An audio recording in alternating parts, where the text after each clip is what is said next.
J'ai demandé à ce que Paris nous débloque de l'argent supplémentaire pour les aides sociales et je remercie vivement, très profondément, et je félicite tout le système associatif, les associations, les mutuelles, les ONG qui au quotidien s'occupent des Français en difficulté.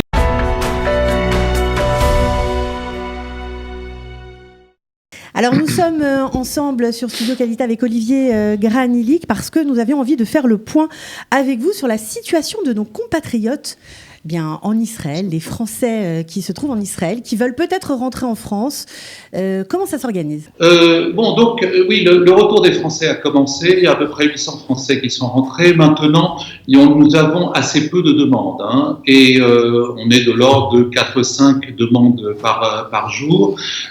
Sur les derniers vols, une vingtaine de Français à chaque fois. Je rappelle qu'il y a de moins en moins de vols directs sur la France et donc il faut maintenant quand même prendre ses dispositions pour ceux qui veulent rentrer, environ un vol tous les 2 jours, essentiellement le vol direct de El Al. Autrement, pour les autres compagnies, on passe maintenant soit par Amsterdam, soit par Londres et donc il faut quand même dire aux Français qui souhaitent encore rentrer, mais presque tous ceux qui voulaient rentrer sont rentrés, et bien qu'il faut se dépêcher maintenant. Comment cela se passe pour les ressortissants français qui sont encore ici en Israël ? Je pense particulièrement aux employés de l'ambassade, aux employés des consulats de France en Israël. Le mot-clé de cette crise, c'est l'information. Comment êtes-vous informés, puisque les informations sont en hébreu, comment êtes-vous informés de ce qui se passe en Israël ? Oui, alors évidemment, nous suivons ça vraiment heure par heure et tous les renseignements qui nous sont communiqués par le gouvernement israélien, et nous avons évidemment des canaux pour avoir toujours les dernières nouvelles, sont immédiatement traduits et mis en ligne sur le site de l'ambassade. Donc, il est difficile de dire à un moment donné, voilà les consignes, voilà les mesures. Mais chacun peut se renseigner sans difficulté, heure par heure. Le site de l'ambassade et le site du consulat de France sont mis à jour, donc c'est il.ambafrance.org. Et si vous allez dessus, vous avez les dernières consignes traduites en français immédiatement, dans l'heure qui suit. Tout est traduit et mis en ligne. Alors justement, on en a parlé sur cette antenne, mais il y a une grosse angoisse pour les retraités qui vivent, les retraités français bien sûr, qui vivent en Israël, concernant les certificats de vie. Est-ce que vous pourriez faire le point sur ce thème ? Oui, il y a une difficulté, bien entendu, que nous comprenons bien. Alors, nous avons obtenu de Paris qu'il n'y ait plus le couperet, pourrait-on dire, du certificat de vie ici tous les 6 mois ou tous les ans. Et donc, s'il y a des retards à ce stade, ce n'est pas grave. Les nouvelles dispositions vont être édictées en ce sens, mais personne ne s'est trouvé dans la difficulté, j'allais dire, financière à cause de cela. Bien sûr, je comprends l'angoisse de ceux qui avaient du mal à fournir le certificat dans les temps, mais qu'ils ne s'inquiètent pas pour cette procédure, je dirais, de nature administrative. Ce n'est pas l'essentiel. Et il n'y a pas de sanctions de quelque ordre que ce soit si nous ne les avons pas reçues à temps. Alors, l'ambassade, bien entendu, est fermée, les consulats sont aussi fermés. Est-ce qu'il y reste quand même des services qui sont proposés par les consulats et par l'ambassade de France en Israël ? Alors, tous les services fonctionnent.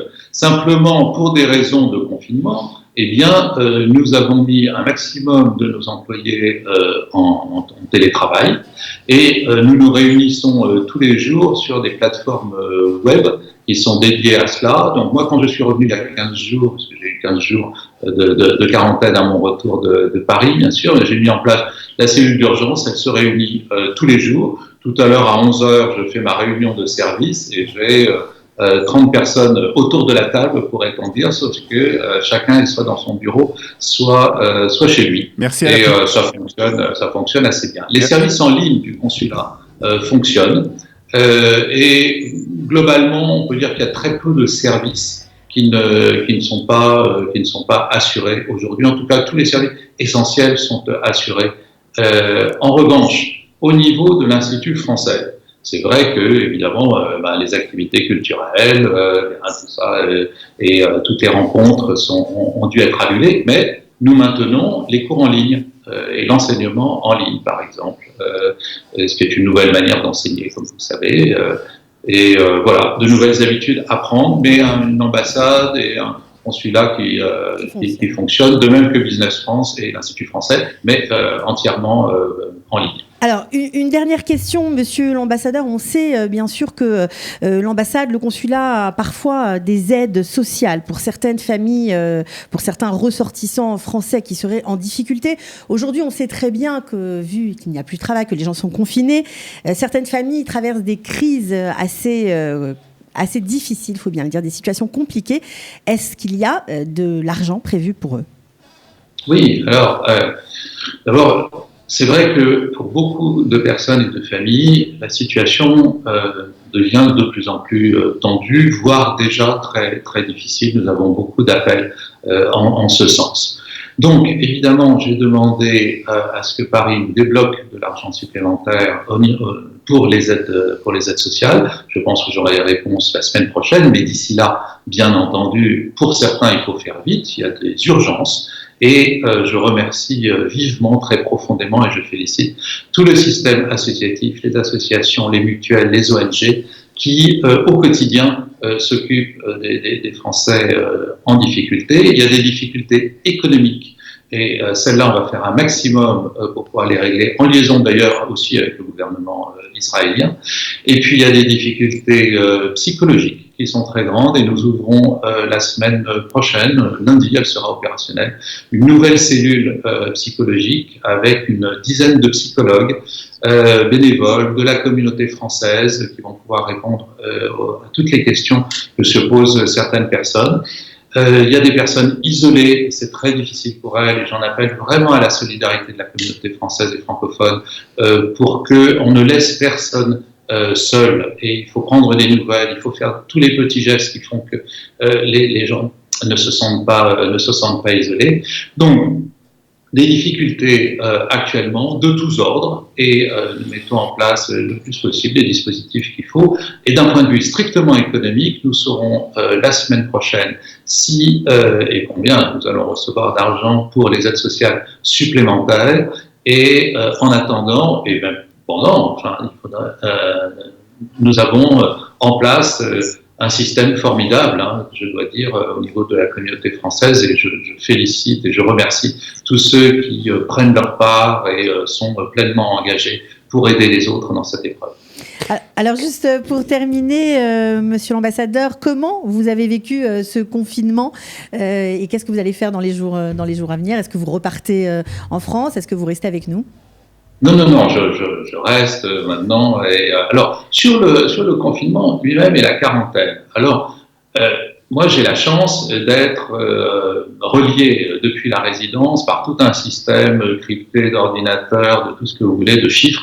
C'est un système qui existait avant. Je suis en permanence avec Paris et avec l'ensemble de mes collaborateurs.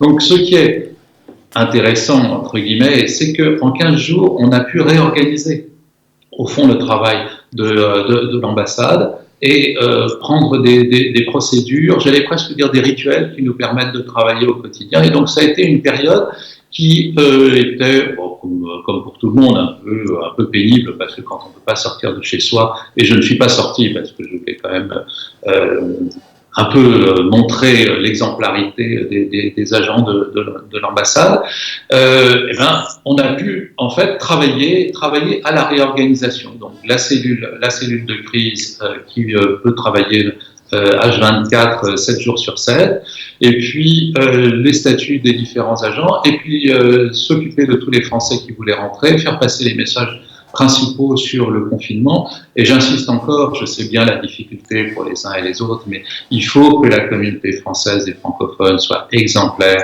en matière de confinement. Je sais combien c'est difficile de rester chez soi tout le temps, combien c'est difficile aussi de se retrouver parfois avec des enfants turbulents à longueur de journée, etc., etc.